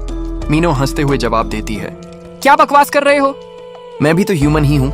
ये सुनकर जाहुआन अपनी मुट्ठी कस लेता है। अच्छा है कि तुम ह्यूमन हो। उसके चेहरे का एक्सप्रेशन देखकर मीनो कुछ देर के लिए चुप हो जाती है। क्या सिर्फ इंसान होना ही उसके लिए इतना इंपॉर्टेंट है? अगले दिन दोनों अपनी डेस्टिनेशन की तरफ चल पड़ते हैं। रास्ते में मीनो पूछती है, क्या तुम्हें ऑलमाइटी लैंड की कोई भी मेमोरी याद नहीं? जाहुआन सिर हिलाकर कहता है, बिल्कुल नहीं। मीनो कहती है, सिर्फ तुम ही नहीं बल्कि यहाँ के बहुत सारे लोग तुमसे इस बात पर जेलस होंगे। जाहुआन पूछता है, मेमोरी खो देना अच्छी बात कैसे हो सकती है? मीनो जवाब देती है, जब तुम्हें पता चलेगा कि लोग केओस में क्यों आते हैं तब तुम समझ जाओगे। जाहुआन फिर पूछता है, और तुम यहाँ क्यों आई थी? ये सवाल सुनते ही मीनो चलना बंद कर देती है। वह गंभीर होकर कहती है, अगर तुम्हें पता होता कि तुमने क्या पूछा है तो तुम इस सवाल पर बहुत पछताते। कुछ देर बाद दोनों गोर्गन फोर्ट्रेस पहुंच जाते हैं। जाहुआन देखता है कि वहां एक जगह ट्यूटोरियल के फर्स्ट फ्लोर वाले समनिंग ग्राउंड जैसी ही लग रही थी। अचानक तेज रोशनी चमकती है और एक साथ बहुत सारे लोग वहां अपीयर होने लगते हैं। हर किसी के चेहरे पर दर्द, डर और होपलेसनेस साफ दिखाई दे रही थी। मीनो धीरे से कहती है, अब समझ गए ना लोग केओस में कैसे आते हैं? ये मरे हुए लोगों की दुनिया है। जो भी ऑलमाइटी लैंड में मरता है वो केओस में आ जाता है, और अगर कोई केओस में भी मर जाए तो वह सिर्फ इल्यूजन ट्री के लिए न्यूट्रिएंट्स बन जाता है। तभी फोर्ट्रेस से कुछ गार्ड्स बाहर आते हैं। उनका कमांडर नए लोगों को लाइन में खड़े होने का आदेश देता है। उसी बीच मीनो उसे पहचान लेती है। उसका नाम जेम्स था। जेम्स पूछता है, तुम नॉर्दर्न चेक पॉइंट पर क्या कर रही हो? मीनो जवाब देती है, बस यूं ही आ गई थी, मुझे जल्दी अंदर जाने दो। लेकिन जेम्स मना कर देता है। वह बताता है कि नए ऑर्डर्स आए हैं। अब फोर्ट्रेस में एंट्री के लिए हर किसी का आइडेंटिफिकेशन कार्ड चेक होगा। मीनो उदास हो जाती है। वह जाहुआन से पूछती है, क्या तुम्हारे पास भी आईडी नहीं है? जाहुआन सिर्फ सिर हिला देता है। मीनो मुस्कुराकर जेम्स के पास जाती है। आईडी तो नहीं है, लेकिन अगर यह दूं तो चलेगा। इतना कहकर वह बाइहॉर्न का हॉर्न उसके हाथ में रख देती है। जेम्स तुरंत उसे पॉकेट में रख लेता है और कहता है, ठीक है, तुम अंदर जा सकती हो। फिर वह जाहुआन से आईडी मांगता है, लेकिन उसके पास कुछ भी नहीं था। मीनो मजाक में कहती है, अगर अच्छे से रिक्वेस्ट करोगे तो शायद मैं हेल्प कर दूं। जेम्स सख्ती से कहता है, आईडी के बिना फोर्ट्रेस के अंदर एंट्री अलाउड नहीं है। तभी जाहुआन अपने बैग से कुछ निकालने लगता है। मीनो के होश उड़ जाते हैं। कहीं ये सिक्योरिटी गार्ड्स को ही मारने का प्लान तो नहीं बना रहा? वह तुरंत उसके सामने आ जाती है ताकि सिचुएशन को संभाल सके। लेकिन तभी पीछे से एक आवाज आती है, यहाँ कोई प्रॉब्लम है क्या? आवाज सुनते ही मीनो का चेहरा सफेद पड़ जाता है, क्योंकि गॉर्गन फोर्ट्रेस का सबसे फेमस आदमी उनके सामने आ चुका था। सबसे strict check point captain Carlton वहां आ जाता है। वह जेम्स से पूछता है, यहाँ क्या चल रहा है? जेम्स तुरंत सब कुछ बता देता है। कार्ल्टन जेवन की तरफ देखते हुए कहता है, तो तुम बिना किसी आइडेंटिफिकेशन के फोर्ट्रेस के अंदर जाना चाहते हो? लेकिन रूल्स के हिसाब से बिना आईडी के किसी को एंट्री नहीं मिल सकती। जेवन पूछता है, क्यों? कार्ल्टन शांति से जवाब देता है, अगर किसी की पहचान वेरीफाई ना हो सके तो कैप्टन को उसकी एंट्री रोकने का पूरा अधिकार है। यह Gorgon entry law article 27 paragraph 4 के मुताबिक है।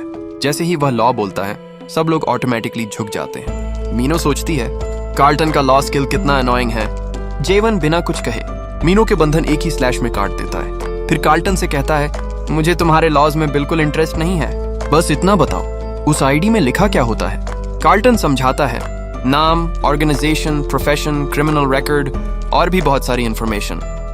जेवन मुस्कुराता है, अगर सिर्फ इतना ही है तो मुझे आईडी की जरूरत ही नहीं, मैं अपनी पहचान बताना ही नहीं चाहता। कार्ल्टन हैरान हो जाता है कि उसका लॉ स्किल जेवन पर काम ही नहीं कर रहा।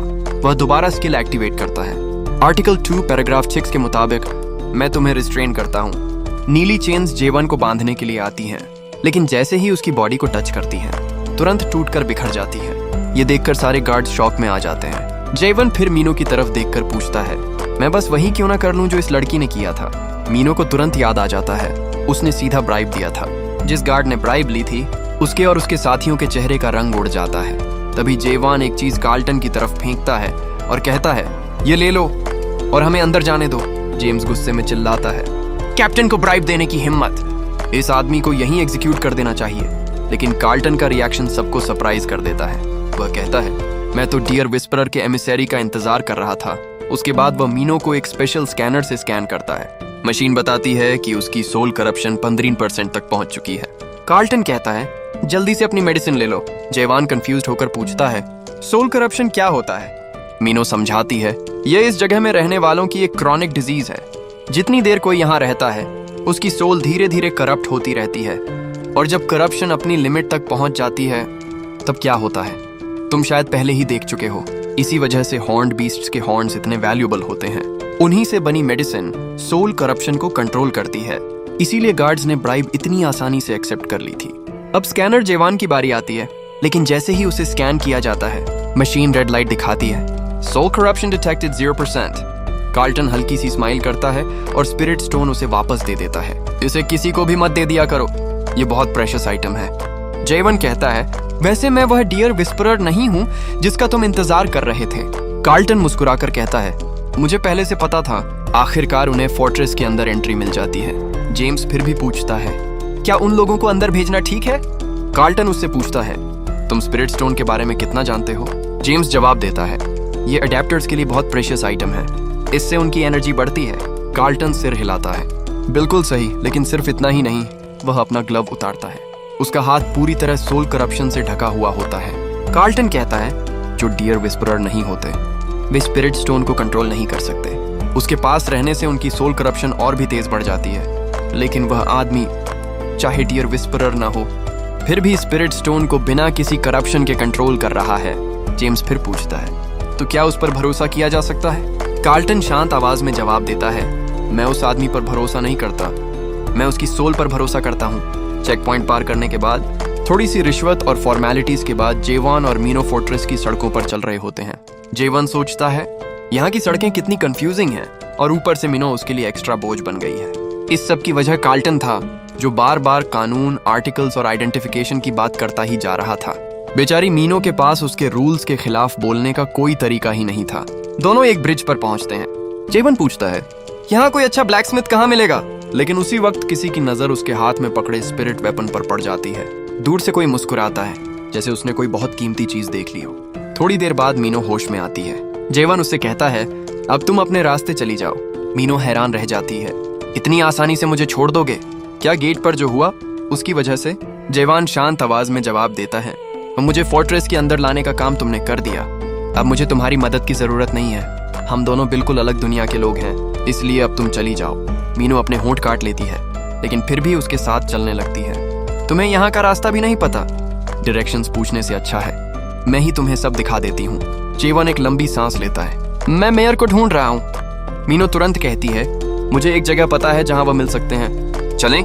जेवन हाँ बोलता है, हाँ, लेकिन पहले उन लोगों से निपट लेते हैं जो काफी देर से हमारा पीछा कर रहे हैं। तभी कुछ गूंज सामने आ जाते हैं। वह हंसते हुए कहते हैं, आखिर तुम मिल ही गए।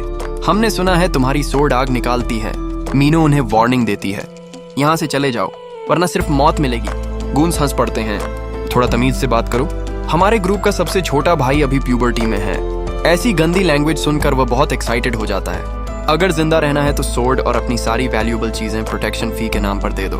जेवान सीधा मना कर देता है। मीनो को सिर्फ एक ही बात समझ नहीं आती, इतना बड़ा आदमी सबसे छोटा कैसे हो सकता है? गूंज गुस्से में कहते हैं, अपनी सिचुएशन समझो वरना बहुत दर्द होगा। लेकिन मीनो अब भी वही सोच रही होती है, सीरियसली ये जायंट सबसे छोटा कैसे है? ये सुनकर वह जायंट सीधा उसकी तरफ दौड़ पड़ता है। तुम्हारी बदतमीजी की सजा मिलेगी। लेकिन एक ही थ्रस्ट में जयवन उसका हाथ काट देता है और अटैक इतना पावरफुल होता है कि सामने वाले घर की छत भी उड़ जाती है। जयवन ठंडी आवाज में कहता है, तुम लोग जैसे कमजोर लोग बहुत शोर मचाते हो। अगर लड़ना है तो सब एक साथ आ जाओ। गूंज का गुस्सा 7वें आसमान पर पहुंच जाता है। हमारे छोटे भाई को चोट पहुंचाई, हम तुम्हें कभी माफ नहीं करेंगे, बदला लेकर रहेंगे। तभी उनमें से एक चिल्लाता है, रुको, वह अभी जिंदा है। जयवन बिना डरे बस उन्हें घूरता रहता है। सारे गूंज एक साथ सोर्ड्स लेकर अटैक कर देते हैं।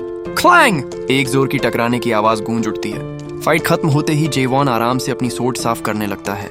मीनो पूछती है, तुम हर प्रॉब्लम को सिर्फ एक थ्रस्ट से ही सॉल्व करते हो? जेवन सीधा जवाब देता है, हाँ, बस यही एक टेक्निक मुझे आती है। लाइट थ्रस्ट, मीडियम थ्रस्ट, जो भी हो।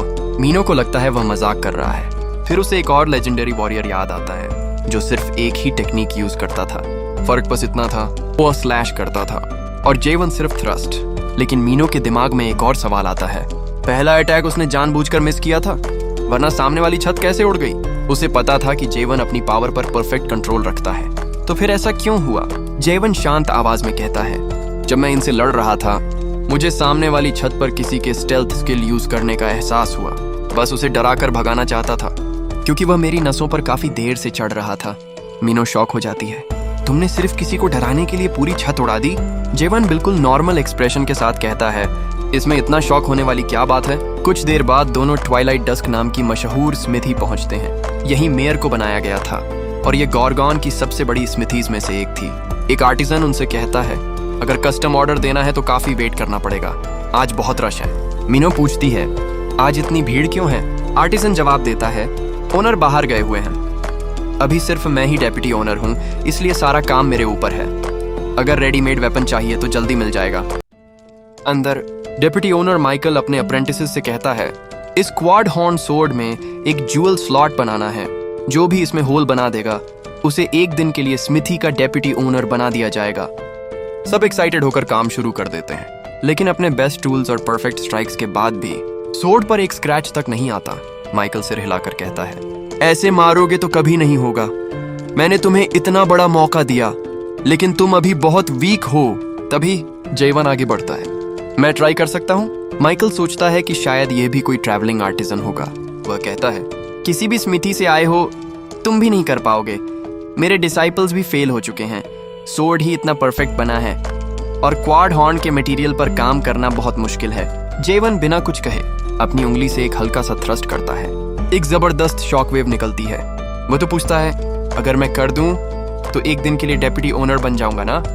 अगले ही पल क्रैक! पूरी सोर्ड टुकड़ों में टूट जाती है। पूरा स्मिथी सन्ना रह जाता है। माइकल का गुस्सा फूट पड़ता है और उसके अप्रेंटिसेस मुश्किल से उसे रोक पाते हैं। जेवन शांत होकर कहता है, मैं तो काफी हल्का हाथ रख रहा था। मीनो तुरंत चिल्लाती है, इसे हल्का हाथ बोलते हो? जेवन कहता है, तलवार तोड़ना मुश्किल नहीं था, मुश्किल सिर्फ उस एग्जैक्ट जगह तोड़ना था। वैसे सॉरी, माइकल गुस्से में बोलता है, सिर्फ सॉरी से काम नहीं चलेगा। ये क्वाड हॉर्न बहुत महंगा था। अब इन्फिनिट एस्टेब्लिशमेंट को मैं क्या जवाब दूंगा? जेवन अपनी पाउच से एक बड़ा सा हॉर्न निकालता है, पेंटाहॉर्न का हॉर्न। पूरा स्मिथी दोबारा शॉक में चला जाता है। जेवन पूछता है, ये कॉम्पेंसेशन के लिए इनफ है? अभी मेरे पास क्वाड हॉर्न नहीं है। माइकल आंखें फाड़ कर कहता है, इनफ? ये तो उससे कई गुना ज्यादा वैल्यूएबल है। जेवन फिर पूछता है, मैं कुछ देर के लिए तुम्हारी वर्कशॉप यूज कर सकता हूँ? माइकल तुरंत अप्रेंटिसेस को ऑर्डर देता है, दरवाजा बंद करो। फिर वह जेवन को स्मिथी की सबसे खास वर्कशॉप में ले जाता है। मीनो भी वहां से अपने काम के लिए निकल जाती है।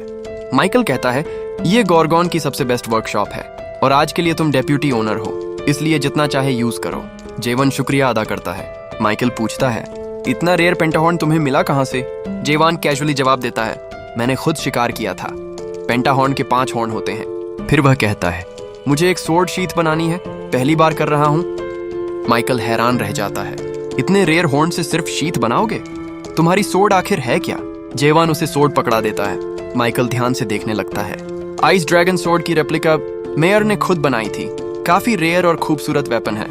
फिर भी वह कहता है, पेंटाहॉर्न का हॉर्न इसके लिए ओवरकिल है, इससे तो नई सोर्ड बना लेना ज्यादा सही होगा। तभी सोर्ड अचानक माइकल के हाथ से उड़कर हवा में आ जाती है और सीधा पेंटाहॉर्न का हॉर्न खाना शुरू कर देती है। माइकल की आंखें खुल जाती हैं। ये स्पिरिट वेपन है और इसके अंदर किसी हाई क्लास रेस की सोल भी सील्ड है। तुम्हारे पास ये कैसे आई? सोर्ड धीरे धीरे चमकने लगती है, उसका शेप बदलने लगता है। माइकल एक्साइटमेंट से कहता है, यह इवॉल्व हो रही है, इसकी ग्रैंड एवोल्यूशन शुरू हो चुकी है। एवोल्यूशन के बाद तुम्हें इस सोर्ड का नया नाम रखना पड़ेगा। जेवन पूछता है, क्यों? माइकल समझाता है, स्पिरिट वेपन इवॉल्व होने के बाद उसका पुराना नाम हमेशा के लिए खत्म हो जाता है। हॉर्न भी पूरी तरह एब्जॉर्ब हो चुका था, लेकिन जेवान को कोई टेंशन नहीं थी, उसके पास और भी हॉर्न्स थे। माइकल पहले हैरान होता है, फिर याद करता है, हाँ, पेंटाहॉर्न के तो 5 हॉर्न होते हैं, बिल्कुल ऑब्वियस। फिर वह पूछता है, अब मैं किस तरह हेल्प करूं? जेवन कहता है, सबसे पहले मुझे देखना है कि तुम मटेरियल के साथ कैसे काम करते हो। माइकल पूछता है, कोई स्पेसिफिक डिजाइन सोचा है? जेवन मुस्कुराता है, वह तुम डिसाइड करो, तुम यहाँ के एक्सपर्ट हो। ये सुनकर माइकल के माथे पर पसीना आ जाता है, इतना बड़ा चैलेंज, लेकिन वह कॉन्फिडेंस से कहता है, मैं मास्टर ऑफ डॉन तुम्हें दिखाऊंगा कि असली क्राफ्ट्समैनशिप किसे कहते हैं। इसी बीच कॉर्गन के इनर फोर्ट्रेस में एक आदमी घुटनों पर बैठकर रिपोर्ट देता है, हमारे भेजे हुए सारे गूंज मार दिए गए और टारगेट हाथ से निकल गया। इनर फोर्ट्रेस के मिनिस्टर उर्चिन ज़ीबर पूछते हैं, वो लोग हारे कैसे? आदमी शर्मिंदा होकर कहता है, मुझे भी नहीं पता। जब होश आया, मैं सामने वाली छत पर बेहोश पड़ा था। टारगेट ने मेरी प्रेजेंस पहले ही डिटेक्ट कर ली थी। अर्चिन गहरी सोच में पड़ जाता है, high grade master level stealth skill को इतनी आसानी से देख लिया, यह आदमी आम नहीं हो सकता। कम से कम स्टेज 5 अडेप्टर तो जरूर होगा। वह ऑर्डर देता है, और लोग जमा करो, पूरा फोर्ट्रेस छान मारो, उसे जिंदा मेरे सामने ले आओ। आदमी हुक्म मानकर वहां से चला जाता है। अर्चिन अकेला खड़ा फोर्ट्रेस मास्टर के बारे में सोचता है, धीरे से बोलता है, प्लीज बस थोड़ा और इंतजार कीजिए, मैं उस आदमी को जरूर ढूंढ निकालूंगा। एक बार के अंदर सब लोग टीवी जैसी होलोग्राम स्क्रीन देख रहे होते हैं। होस्ट सायरन इस हफ्ते के टॉप 10 वीडियोस अनाउंस कर रही होती है। वह कहती है, और आज का आखिरी वीडियो वही है जिसके बारे में पूरी दुनिया बात कर रही है। 99th फ्लोर सोलो क्लियर, और इस अचीवमेंट का ओनर है जेवान। लेकिन स्क्रीन पर जेवान का चेहरा पूरी तरह ब्लर होता है। बार में बैठे लोग हैरान हो जाते हैं। एक आदमी बोलता है, इसके साथ हुआ क्या? मॉनर्क तो इसे काफी पसंद करता था। दूसरा आदमी जवाब देता है, टावर ने उसकी कल्टीवेशन सस्पेंड कर दी थी, लगता है उस डीमन ने कोई बड़ा कांड किया था और पकड़ा गया। फिर सब अफवाहों की बात करने लगते हैं, सुना है उसने कल्टीवेशन ही छोड़ दी, कहते हैं भाग गया, और ये वीडियो भी फेक ही होगा। कोई इंसान टावर को अकेला क्लियर नहीं कर सकता। सब और शराब ऑर्डर करते हैं। तभी मीनो बार के अंदर आती है। उसके आते ही सबकी नजर उस पर टिक जाती है। वह काउंटर पर बैठ जाती है। एक आदमी उससे फ्लर्ट करने की कोशिश करता है। मीनो सिर्फ एक ठंडी नजर से कहती है, दफा हो जाओ, और वह आदमी बिना एक शब्द बोले वहां से चला जाता है। मीनो सोचती है, पता नहीं अचानक इतना गुस्सा क्यों आ रहा है। वह बारटेंडर से कहती है, सबसे स्ट्रॉन्ग ड्रिंक देना, आज डूब कर पीना है। शराब पीते हुए वह जेवान को याद करती है। कितना अजीब आदमी है, बिल्कुल पागल, खुद को पता नहीं क्या समझता है। बार की ओनर क्लेयर उसकी बात सुनकर कहती है, बस भी करो, कब से उसी की बुराई किए जा रही हो। तुम्हारे आसपास इतने लड़के घूमते रहते हैं, फिर उस जैसे इंसान के साथ क्यों घूमती हो? मीनो धीरे से जवाब देती है, पता नहीं, जब भी उसे देखती हूँ मुझे बहुत गुस्सा आता है। वह बिना किसी परवाह के सब कुछ तोड़ देता है, जैसे इस दुनिया के रूल्स उसके लिए एग्जिस्ट ही नहीं करते, और उसकी बातें कभी समझ ही नहीं आती। उसे वह दिन याद आता है जब जेवन ने कहा था, तुम इंसान नहीं हो। वह बात अब तक उसके दिल में चुभी हुई थी। उसे लगता था जेवन की नजरों में उसकी कोई वैल्यू ही नहीं, जैसे वह कुछ भी नहीं हो। मीनो धीरे से कहती है, यहाँ हर इंसान सिर्फ जिंदा रहने के लिए लड़ रहा है, लेकिन वह जैसे किसी और ही दुनिया का हो। उसके चेहरे पर हमेशा वही एक्सप्रेशन होता है, जैसे हम सब उससे नीचे हैं। उसे देखते ही मेरा खून खौल उठता है। क्लेयर उसके सिर पर प्यार से हाथ रखकर कहती है, तुम अभी भी बच्ची हो, उस आदमी से दोबारा मत मिलना, वरना सच में मर जाओगी। तभी एक सुनहरी चिड़िया उड़ते हुए बार के अंदर आती है। वह मीनो को एक स्क्रोल देती है। स्क्रोल कार्ल्टन की तरफ से था। मीनो हैरान होकर कहती है, अब उसे मुझसे क्या काम है? जैसे ही वह स्क्रोल खोलती है, पीछे से एक आवाज आती है, क्या तुम विच ऑफ मैसेकर हो? मीनो बिना सोचे अपना डैगर निकालकर अटैक कर देती है, लेकिन सामने वाला आदमी उसका हाथ पकड़ लेता है। मुस्कुराते हुए कहता है, ऐसे रफ ग्रीटिंग्स मुझे पसंद है, लेकिन अभी वक्त नहीं है, मुझे तुमसे एक काम करवाना है। उधर ट्वाइलाइट डस्क स्मिथी में पेंटाहॉर्न का हॉर्न रिफाइन करते करते एक अजीब मॉन्स्टर जैसा बन गया था। माइकल शॉक होकर कहता है, इस चीज को प्रोसेस कैसे करें? जेवन उसे उठाकर कहता है, खुद को संभालो, हम अभी काम के बीच में हैं। तुमने हेल्प करने का प्रॉमिस किया था, तो ठीक से करो।